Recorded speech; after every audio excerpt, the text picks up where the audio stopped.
Hi friends, welcome back to my YouTube channel.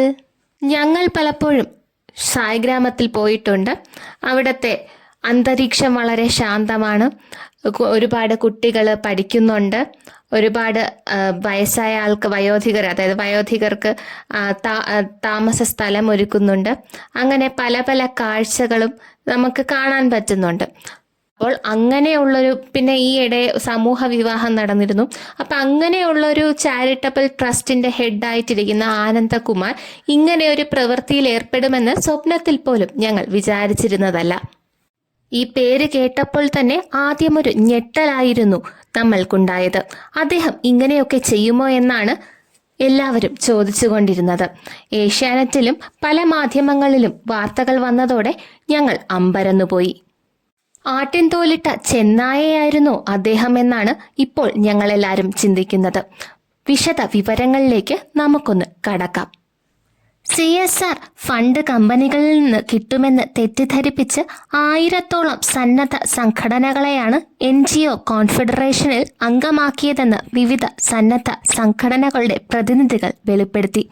2023 confederation യോഗത്തിൽ ദേശീയ coordinator എന്ന നിലയിലാണ് KN ആനന്ദകുമാർ അനന്തകൃഷ്ണനെ പരിചയപ്പെടുന്നത്.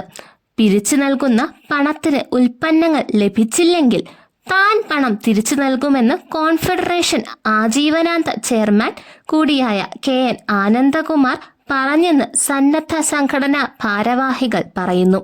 ഈ ഉറപ്പിന്റെ ബലത്തിലാണ് ഗുണഭോക്താക്കളെ കണ്ടെത്തി കോടിക്കണക്കിന് രൂപ പിരിച്ചു നൽകിയത്. ഉപഭോക്താക്കളെ ചേർക്കുന്നതിന് ആനുപാതികമായി പ്രതിവർഷം ചെറിയൊരു വിഹിതം കമ്മീഷനായി സന്നദ്ധ സംഘടനകൾക്ക് വാഗ്ദാനം ചെയ്തിരുന്നു. BJP സംസ്ഥാന വൈസ് പ്രസിഡന്റ് AN രാധാകൃഷ്ണന്റെ സൈൻ എന്ന സംഘടന രാഷ്ട്രീയ താൽപര്യങ്ങൾക്കായി സഹായം നൽകുന്നുണ്ടെന്ന് കോൺഫെഡറേഷൻ യോഗത്തിൽ മറ്റ് സന്നദ്ധ സംഘടന ഭാരവാഹികൾ പരാതി പറഞ്ഞിരുന്നു. അന്ന് AN രാധാകൃഷ്ണനെ അനുകൂലിക്കുന്ന നിലപാടാണ് സ്വീകരിച്ചതെന്നും സംഘടനാ ഭാരവാഹികൾ പറയുന്നു. വൻകിട കമ്പനികളും പൊതുമേഖലാ സ്ഥാപനങ്ങളും സാമൂഹ്യ സേവനത്തിനായി വിനിയോഗിക്കുന്നതാണ് CSR ഫണ്ട്. ലക്ഷക്കണക്കിന് രൂപ ഇതിനായി മാറ്റിവെക്കാറുണ്ട്. NGOകൾ വഴിയാണ് തുക ചെലവഴിക്കുന്നത്. ഇത് ലഭ്യമാക്കിയാൽ പകുതി വില ആവശ്യക്കാരിൽ നിന്ന് ഈടാക്കി സ്കൂട്ടറും മറ്റും വിതരണം ചെയ്യാമെന്ന് കണക്കുകൂട്ടി. 100 കണക്കിന് സംഘടനകളെയാണ് CSR ഫണ്ടിന്റെ പേരിൽ കോൺഫെഡറേഷനിൽ അംഗമാക്കിയത്. പിരിച്ചു നൽകുന്ന തുകയ്ക്ക് ചെറിയ കമ്മീഷനും വാഗ്ദാനം ചെയ്തിരുന്നു.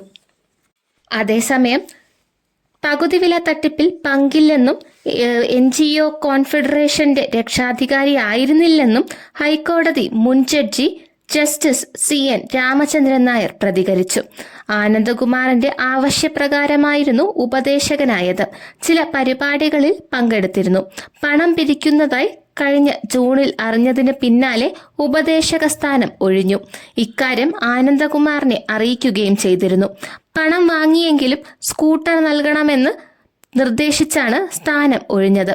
രക്ഷാധികാരി എന്ന് തെറ്റിദ്ധരിച്ചാകാം പരാതിക്കാർ പോലീസിനെ സമീപിച്ചത്. പോലീസ് പരിശോധിക്കാതെ കേസെടുത്തു. SP-യുമായി ആശയവിനിമയം നടത്തിയിരുന്നു. പോലീസിന് പരാതി നൽകിയിട്ടുണ്ട്. വേണ്ട നടപടികൾ സ്വീകരിക്കുമെന്നാണ് പ്രതീക്ഷിക്കുന്നതെന്നും അദ്ദേഹം പറഞ്ഞു. പകുതി വില തട്ടിപ്പ് കേസിൽ ആദ്യം ആനന്ദകുമാറിന്റെ പേര് പരാമർശിച്ചപ്പോൾ ആദ്യം ഒന്നും വിശ്വസിക്കാൻ തോന്നിയിരുന്നില്ല. കാരണം സായിഗ്രാമം അത്രയ്ക്ക് വളർന്ന് പന്തലിച്ച ഒരു ചാരിറ്റബിൾ ട്രസ്റ്റാണ്.